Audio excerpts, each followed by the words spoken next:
Our story for all ages reminds us today about the importance of the web of life. And the web of life is something that we talk a lot about. Our 7th U principle reminds us to respect the web of life. But just what is it? We have a story from India that helps us to understand what the web of life looks like. And I brought a little representation that I'll show you in the congregation in just a moment.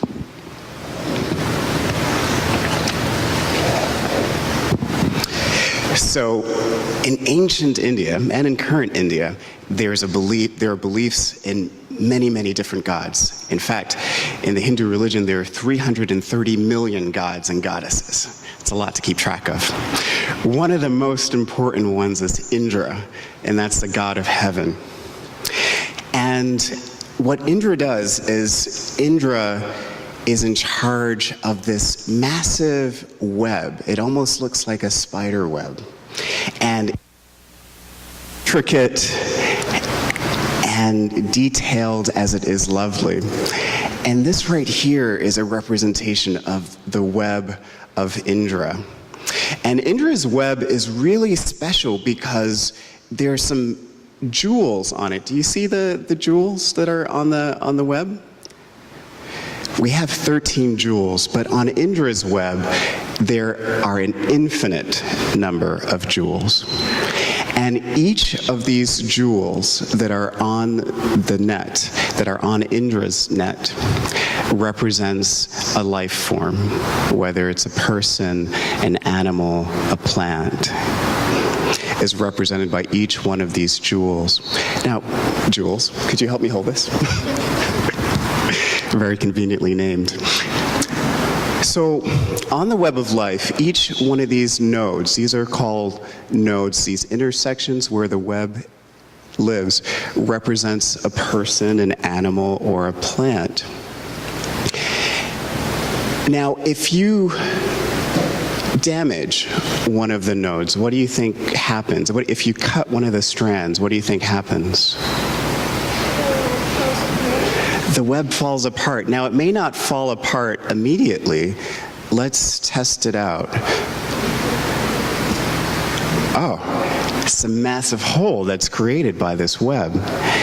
Now, the ways that we cut the web is when we are not sensitive to the needs of others, where we harm others, we damage the web.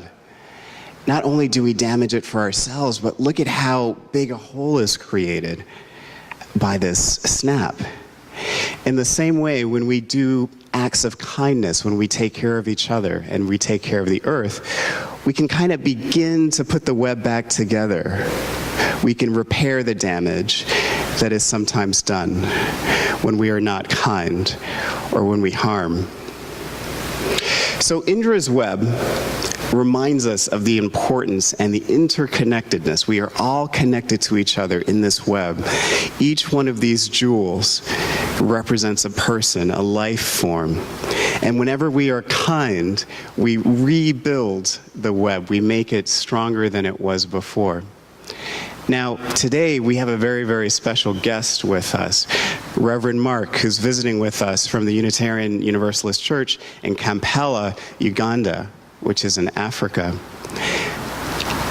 And the reason why this story connects with Reverend Mark's visit is because we are connected to those Unitarians and Universalists who are in Kampala and in other parts of Africa and in other parts of the world. And it's important to remember that we share that same web of life, Indra's web, with them and with others.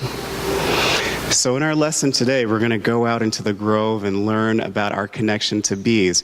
Remember that bees are also on this web of life, that each and every one of us is on this web of life, and it's our job to protect it with our acts of kindness.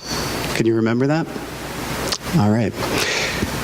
So I invite the congregation now to join us in singing our children off to their Sunday school classes with the words printed in your order of service.